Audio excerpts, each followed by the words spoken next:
So 316 today, we're talking about some standouts in game one between Florida and Carolina.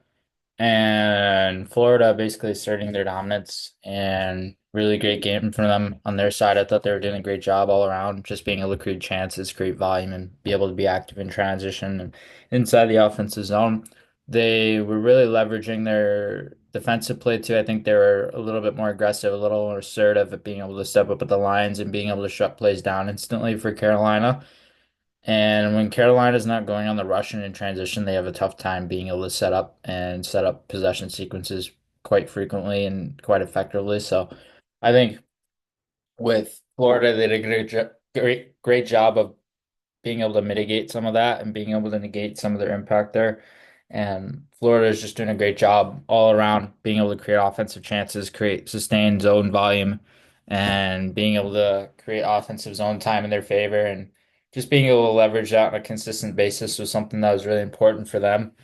And they were obviously able to create chances, but they were able to create some quality chances in that mix too. So that was obviously very important for them. And just being able to not only be active in transition, but being able to create sustained volume and sustained chances all around. And I think Carolina early on in the game, it looked like it was going to be a little bit closer, but obviously towards the tail end of the game, it ended up being 5-2, and Florida kind of ran away with the game there. So especially throughout the third period, they were able to take some chances, take advantage of some shots, and be able to create from anywhere inside the zone. I think they were doing a great job of being able to provide that sustained impact and just being able to be active in all facets of the game. I think that's a big part of Florida's identity is when they're going, their top players are going, but also they have sustained volume from all four lines and they have all four lines active. They had their fourth line who was contributing in the scoring yesterday with AJ Greer, and basically every line was involved offensively. You obviously saw Brad Marchand getting involved physically towards the end of the game, got that game misconduct. And I think all around, just their lines were buzzing and their top nine was buzzing.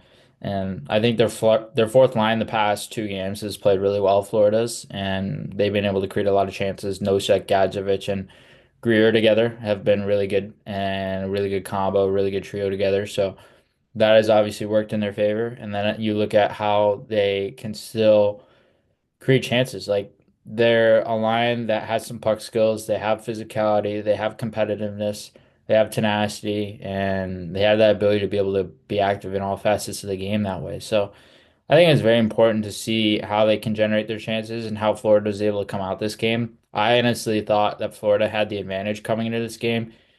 I think sometimes with teams that have a little bit more rest days, it can be a little troublesome for them sometimes. I think with Florida, the routine of it made it easier to transition into game one because they were coming off a game in a series where it was a game seven and then transitioning right to the next one.